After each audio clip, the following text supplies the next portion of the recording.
Você já se sentiu traído por alguém em quem confiava cegamente? Já olhou nos olhos de alguém e se perguntou como pode?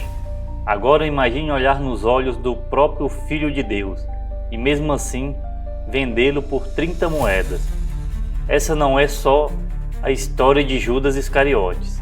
É a história do que acontece quando o coração humano se perde no silêncio da própria escuridão. Hoje vamos mergulhar fundo em uma das figuras mais complexas, controversas e mal compreendidas de toda a Bíblia.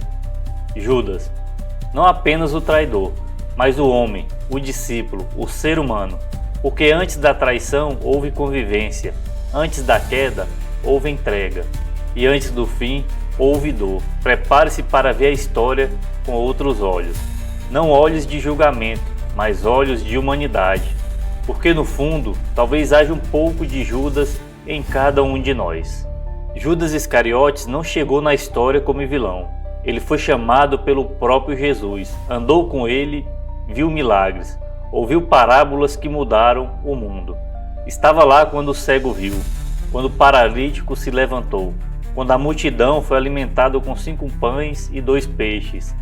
Judas fazia parte do círculo íntimo, era um dos 12, mas algo dentro dele começou a mudar. Era o dinheiro? Era a impaciência? Era a expectativa de um Messias guerreiro que libertaria Israel do Império Romano e não de um Messias que lavava os pés e dizia: bem-aventurados os mansos? A gente não sabe com certeza. O que sabemos é que, aos poucos, Judas foi se afastando em silêncio, foi se perdendo devagar, até que aceitou 30 moedas de prata, o preço de um escravo. Naquela noite escura, no jardim do Getsêmani, Judas se aproximou, não com espada, mas com um beijo, um gesto de carinho que virou símbolo de traição. Com um beijo, tu traz o Filho do Homem?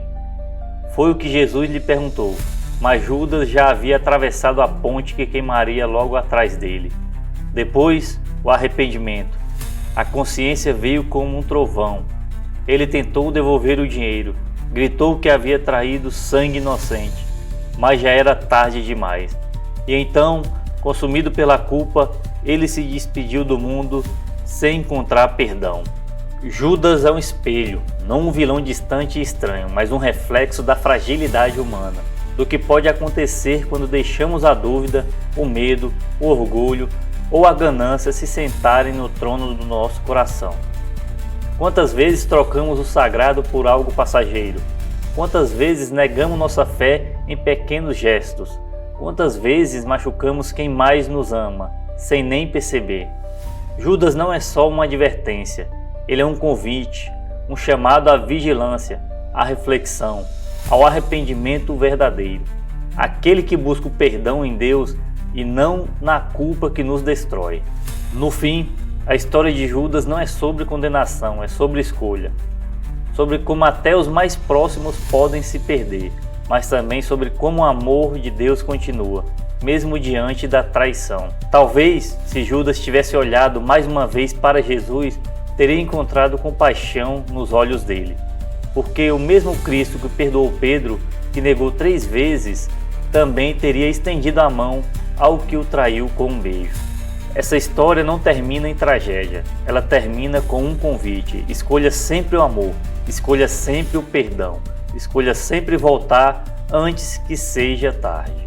Se essa mensagem falou com você, se tocou o seu coração de alguma forma, me ajuda a espalhar essa reflexão. Deixe seu like, se inscreva no canal e ative o sininho para não perder os próximos vídeos.